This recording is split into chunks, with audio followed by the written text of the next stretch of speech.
Ole ka chanela ka lo lom le ve ka cheu vein hi ni som ni le pakua April ni som ni pakua ze inrin ni ania ti chuan kan be sei lo le mangrama puwa kan lamman ngai reng lo vein ya hianin serchipa ki benara kan huang hianin Saitual Tung Growers Association 10 hela hian mi tan nei dona serchip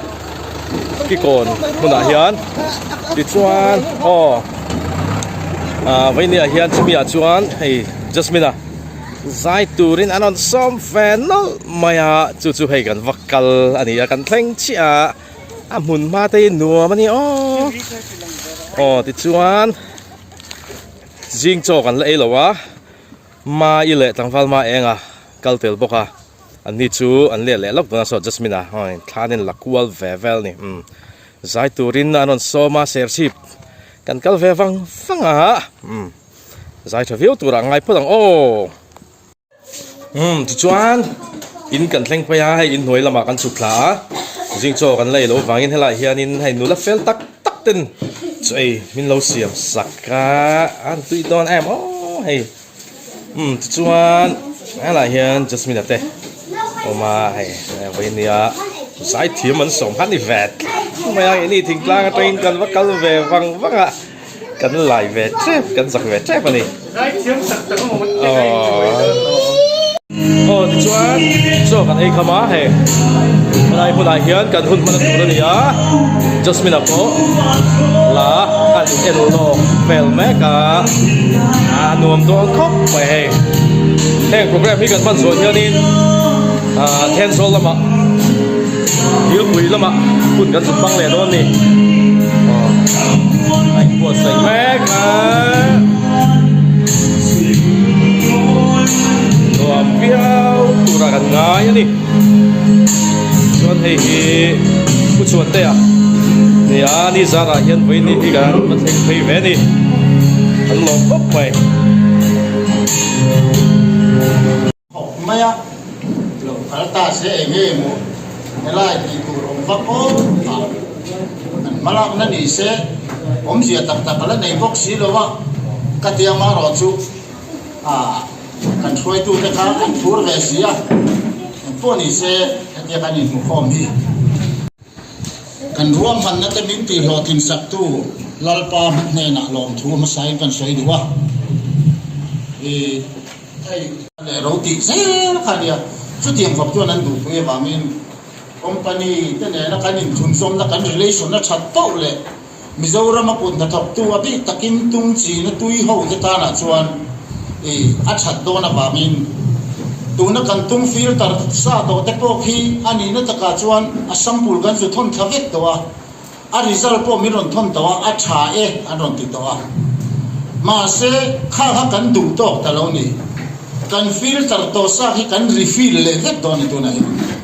chu tiang chu company mi thing za na che kan tu mani top mai ni chung te chu ma sa in ka soi thei top ni mai se la em po ni se introduction chung chang a chi chuan a local lam kha chia tlang a chang po khanin hei lai mungai lo te kan ni ya chia tlang a chang pu ne ma te chang khan tu ma berin chia tlang kha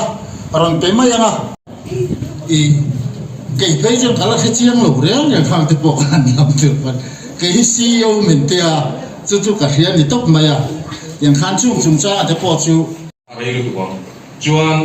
kan chairman hi chief executive officer ani nga la kan company hian kan company mi chu role in sons engineering works and oil processing industry serchip Mizoram hei kan registration ani ya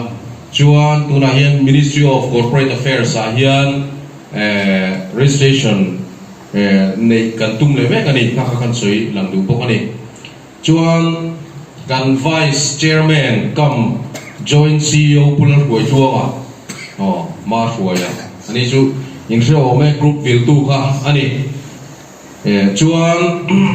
ke hi lan min luak ani ya ma luak tin min ko hina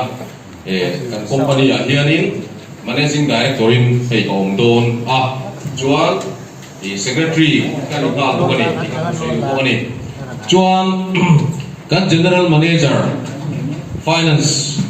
le planning chang tu executive director pakhat ni po pulan ma chuan te ya loading senani general manager ani dona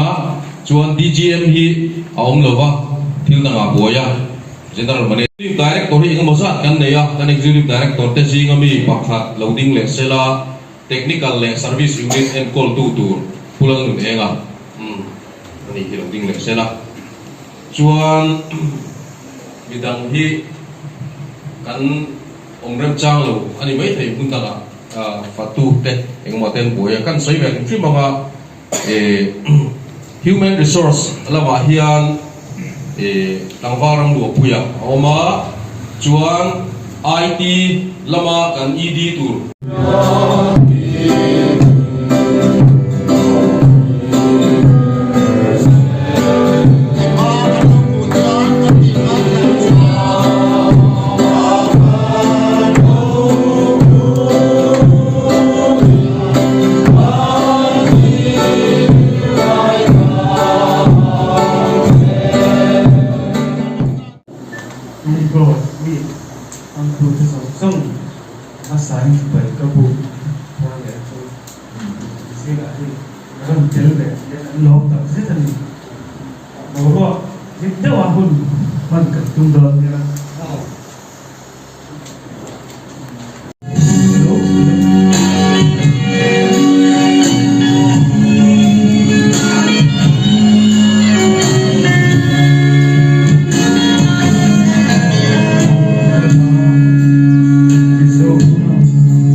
and factory zong kan juk to chua an rin ka kan ite kan juk kriat chian a market ti an mani chok panan leilowa a company na an juk man trang kai let le dan zong kan kriat fai vek nga voi ne hian tung market kan chu zon chu na hi rual and son sina kanon so hi arin tlak to kan ite hi voi ne hian ka soi tel du ko kan chu wangin सरकार ही इनरोल तीर kan tummi alo he mi ko ma hian tu po lo सरकार ro se ZPM an niamo congress an niamo BJP tak nial po lo सरकार po ni se he thila hian minon en pui vea financial assistant enga mo tran pui na te kanon pe me don cheu kan anon ti ve ni chuanin amen ma se kan hallelujah tel kher don lo re ka soyom je zo chu सरकार इनरोला पिया इन मार्केट हुए भाई ओम जे जो मिजोरम में करप्शन ने तिसे दोने चु वांचन होय ना हिया का सोइदु चु हे तुमा हिया करप्शन ओम बेदो लोने kan thim chu nang ni in ka nga in nu kan kang ve ama chuan officer ho le sarkar million ho an kanga lo nei tu ten pota an pot pe to lo an thau thin ani an bua an thau thin ani ke ni rural and sons engineering work and all ke mani company ina kan thu bui ve tung su ko ki chuan policy ni pulang du ma chuan hand holding policy ba na kai dia ke ni ve tung su ko ki chuan policy ni nang mani hi kan ko ki chuan tu da suin nia ke ni an in ton hi sang sel don ni ông gì cho voi này hiện số thiên chu nó cũng là chính ris để remote don po ni la tun re a hian an hiam le ngam chuyện thấy lo a market ka a flexible lo ben la lo in ben ha oh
ti chuan hei hi tung